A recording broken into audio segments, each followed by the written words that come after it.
It is tempting to call an electrician if you run into problems in your home, but it's a move that can be costly. Today on How To with Fox 2, Jeff Lee shows us how to save money by making some minor repairs yourself.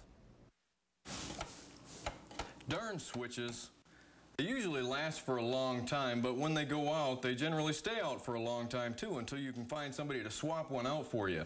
On this week's How To segment, we're going to show you how to quickly and safely change out this switch so that you can save money by doing it yourself. But first things first, we've got to cut the power.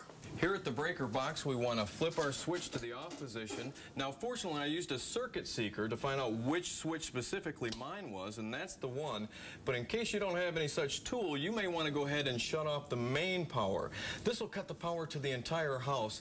That way you can be sure that you'll be able to work safely and change that switch out without getting shocked. We're all set here. Now we're safely ready to work. In removing this switch cover, there's just two screws that we're going to undo, and that's going to expose the wires and the switch itself.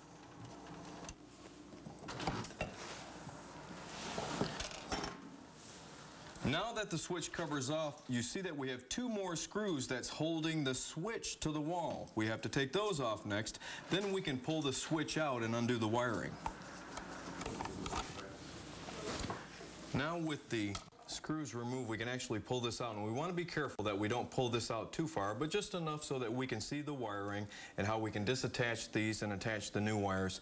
As you can see, most switches will have two wires that connect to the screws and then one ground wire. It's generally bare, sometimes it's green. Sometimes these are black wires, sometimes they're red, and sometimes you'll have a white. Just remember to keep the wire in the same position as you attach the new switch and you won't run into any problems. Alright, now that we've got the switch mounted back to the wall, the only thing we have to do now is replace the cover plate.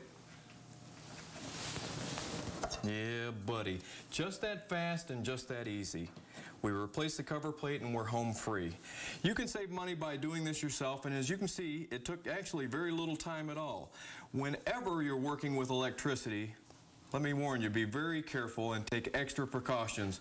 That way you'll keep yourself healthy and safe. For Fox 2 How To, I'm Jeff Lee.